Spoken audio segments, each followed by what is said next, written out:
And I draw small, quick sketches. I'll go in the evening when I fall asleep. I'll have little alpha state drawings. I'll draw almost as I'm falling asleep on little sketches. Falling asleep, little sketches, because it's a very deep state of mind. I like that one. I really feel like I'm in the movie on that one.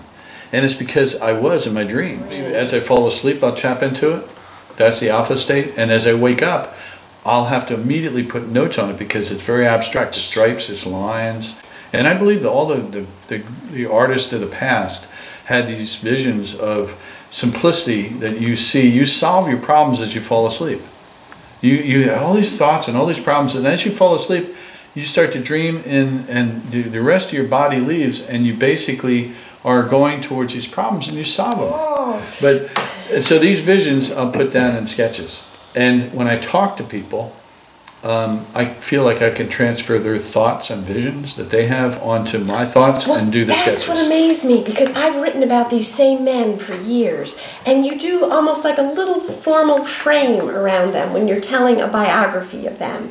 And it captures them in ways that with thousands of words, I'm embarrassed to say, I haven't captured. It's just remarkable. We've run through our time so fast, and there was so much more I wanted to ask you.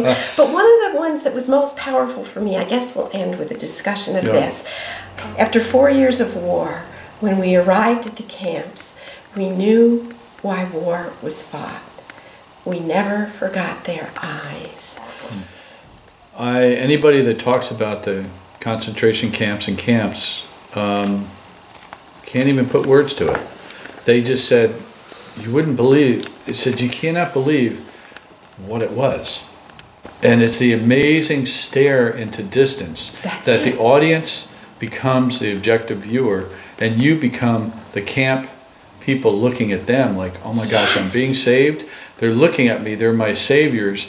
And basically, you realize that they are totally have been, that image has been burned in their minds for the rest of eternity. And all you have to do is, you are that energy in front of these soldiers, as you are the event that they're staring at. So you everything you know about that event, you know they're looking at you, and everything you know, it's going back and forth in the eyes and the storytelling. Right, and you do that because the barbed wire gates are open, and you, the viewer, are standing on the other side of the barbed wire gates as these liberators holding their guns and looking. The other one that I wanted to ask you about, I wrote the word poetic, but the picture did the poem more. Their lines of battle ran like trenches in their faces as they got older.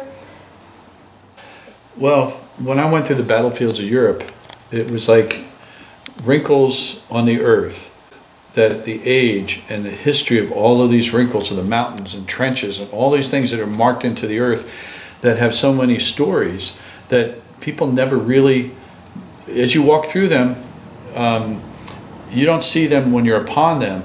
You have to project yourself. You have to project yourself up into the sky and look down. And you realize the earth has wrinkles, and so do we. We're tied to the earth.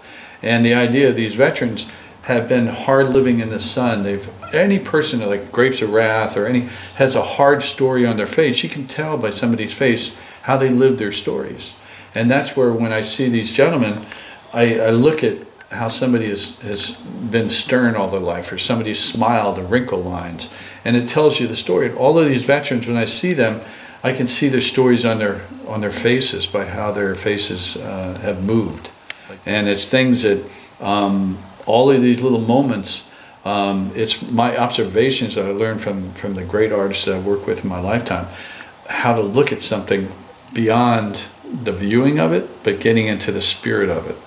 And that's the thing that I've learned over the years, is go out and learn how to understand that spirit.